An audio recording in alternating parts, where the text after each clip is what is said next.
Hello, guys. This is me again with your Throne and Liberty news. Who broke the four-man alliance? Currently, the drama on Zerath is who broke the four-man alliance first. Rent Free is saying we broke it first. We're saying they broke it first and we took precautions. I might have a couple of clips from Cannon's stream. Unfortunately, he doesn't fucking put his VOD up, so I have to snipe these. And maybe if I get it, you'd see what you think, okay? But basically, they had a talk. Cannon had a talk with the guild leader of Rent Free. It seems they have been openly communicating during this whole time, even though the guild members of Rent Free might have different opinions. They two have been talking. Cannon, while not necessarily a guild leader and can make all the opinions or all the decisions, he is on a council. And so gave his councilship to our guild after knowing what the guild leader of Rent Free was saying. And it seems to be that even though Cannon stuck up for the Rent Free people, Rent Free made a couple of decisions that we saw, that a couple of our leadership saw, and took that as them taking the first initiatives of breaking the four-man alliance. Therefore, we decided to also break it, and I believe we were at 6 guilds, but now we're at 5 guilds. Why? Because the guild leader of Fable, I don't know which one, Fable Odin, which was one of our fake alliance guilds, after Tevent, yesterday actually, it happened yesterday, took the daggers. He took the Tevent daggers for himself and disbanded the guild. Crazy. I want to know if you guys are seeing that anywhere, because that's the most insane thing ever, bro. Just to play the long game, bro. The ninja, okay? Just, listen, run a guild for not even like a month, okay? Get to the first Tevent, have it drop for you. Just take it, bro. Change your name or go to a different server. No one fucking knows about you, bro. Oh my god. I believe like on some server they were up for 500k. I don't think they'll sell for 500k, but like at least 250k Lucent. What? Disclaimer though. I am not a Throne and Liberty creator, okay? I just happen to be a guy.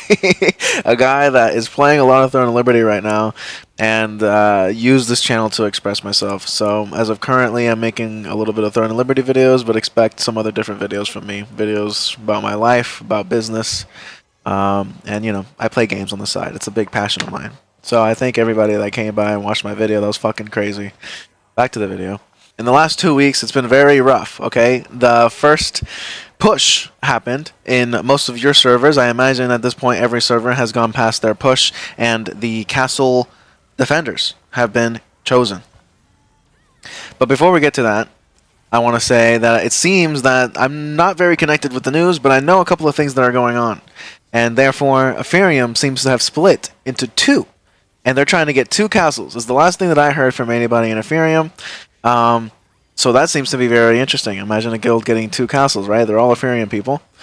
But it seems that that's what they wanted to do. It's better for the state of the servers and the game in general. It just seems that they are way too powerful of a guild together as a 4-man guild, or as a 4 guild alliance. So, great. Now, that poses another problem. Server transfers and merges will happen soon enough. I think Throne is doing a great job. If you guys have heard the news recently, the weapon balance updates and the fact that we might be getting battlegrounds in a month? What? Crazy. But it's gonna happen. It's just the state. Siege is gonna happen. Everyone's gonna fight over Siege, and at that point, they're just gonna be like, "Well, okay, we won castle or we lost castle. Might as well just fucking quit. It's over. It's done." So we'll see what happens. But regardless of if Eperium wins 2 castles or not, they will converge again at some point, and we just don't know when that is. It could be once the 30-day cooldown is over for them transferring servers. We don't know, but it's gonna happen. I don't know if anyone's invested in Throne and Liberty at all. It's gonna happen, and they will come back and probably dominate the whole game again, unless someone steps up, unless someone from a server somewhere that we don't know about, takes the castle, gets all that Lucent and that Solent, ups their fucking game, and is able to compete. By the time that happens, I am not sure because I just don't know anybody serious enough, and there's no talks. None of the streamers are talking about it. I hear nothing. I'm pretty in tune with the Twitch streams, and I just don't hear any other, oh, look at this guild talking. Nothing. There's nothing. So, with that being said, that is the story of Eperium. They want to get 2 castles. They will own the game eventually, maybe not now, and that is great. Blue Squadron happens to be their shot caller. I think he's an amazing shot caller. He does a really good job. He's very entertaining, and that's the story of Eperium. To continue, we are now talking about Tanks and Liberty, okay? Tanks and Liberty is on the Xerath server. On the Xerath server, there seems to be a guild that we know about actually from the first video called Rent Free.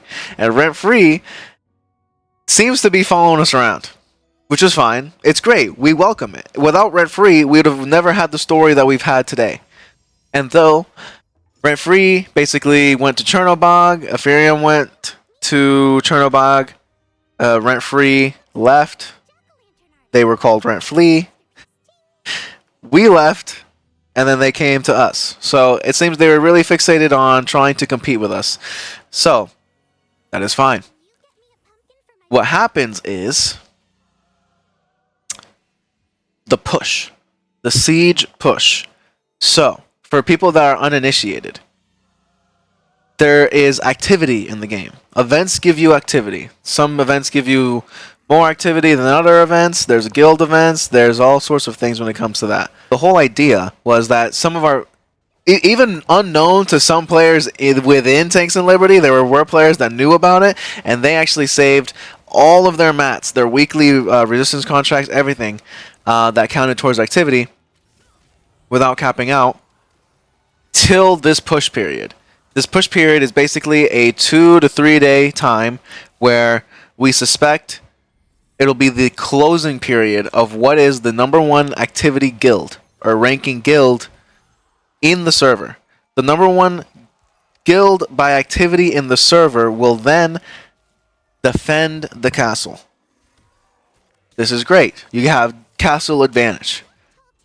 What also happens is the highest activity player gets rain, and the castle happens to have tunnels that get filled up by rain. So whatever guild is able to both have the rain and the castle is able to basically eliminate a very, strategic point of capture from the enemies just by having rain, and that works out. So that is Tanks and Liberty's game plan. Basically, as much as I can say. So, between having the defending advantage and having a player that has rain, we believe that we should be able to secure the castle. The story with Rent Free is that we heard that we saw them push and use a lot of stuff. They jumped up 20 activity ranking points in the guild ranking a week earlier, and so we decided, it must have seemed like they burned a lot. What they didn't know is that maybe they weren't as experienced as some of the people in our guild because our guild had players from the first Korean siege, so they knew about the activities and the activity ranking and how it worked. And so we decided that we would hold most of our guild's activities or activity gaining activities and hold it for the last 2 days of when the cutoff was. Oh, there's also another big important part, which brought a lot of value to Sarudama Island, which I think is super cool, actually, because I don't think Sarudama Island is at the peak of what it could be for content. And I believe that there needs to be more places like Sarudama Island and more places for small-scale combat. Even though this ended up turning not being so small scale, it just ended up being a choke. But I might have some points in some videos here that I could show you of another big part, and I guess you could say a secret of this activity ranking, activity push thing. Sarudama Island, if you didn't know, at night spawns these chests, And these chests give you dungeon tokens. Doing dungeons gives you a fuck ton of activity. And so, in order to feed our top player the activity so he can not only keep reign but also us push for the guild ranking, we would feed our top players these chests so they could do the dungeons and have more activity. What does this cause? At night, obviously, as we know, dungeons or open world dungeons turn into PvP zones. So this caused a lot of fights between Rent-Free and Tankage to win over control of Saradama Island. Successfully, we were able to do so. Even though, this is where the drama comes in, even though Rent-Free is suspected, allegedly, to have poached players from other servers, high activity players, maybe top activity players from other servers to join their guild during this act of us pushing just so they could hold the #1 spot. Unfortunately, it was enough. So, between them poaching players from other servers and, I guess, messing up their timing of burning their activity, Tankage was able to bring the #1 spot home, and we will be defending the castle. So, between fighting for the activity at Saradama Island and everything else that happened, Tankage was able to win, keep the #1 spot, and we will be defending Siege, and we will see everybody there. Now, the last thing I want to talk about is a little idea, or not idea, but I want to know where the BDO community is at. I believe Blue Squadron is a big, I guess maybe the biggest curator I see. Maybe it's just maybe more my algorithm, but he shows up a lot. He's a loud guy, and his opinions reach the masses, in my opinion. But it seems they're kind of split. Fake Uni is actually playing with us on this server. Blue Squadron seems to be with Eperium, and most of Choice is still playing BDO. He did not give a single fuck about this game. Vert, I believe, is still playing, but I don't know if he's playing with Eperium or not. And that's the most of the people. I think there's a girl named Karen, and she's really nice. I don't know much about her. But I want to know where the BDO community is at. It seems most of them have split, and to be honest, between the BDO people and honestly, that's it. Those are probably the most appealing audience for Throne and Liberty if they haven't already tried it out. So it's a good idea to see where they're at with the game for the longevity of the game. Talk to me in the comments about the state of your server, what's going on. I'd like to hear more about what's going on. Have a great day.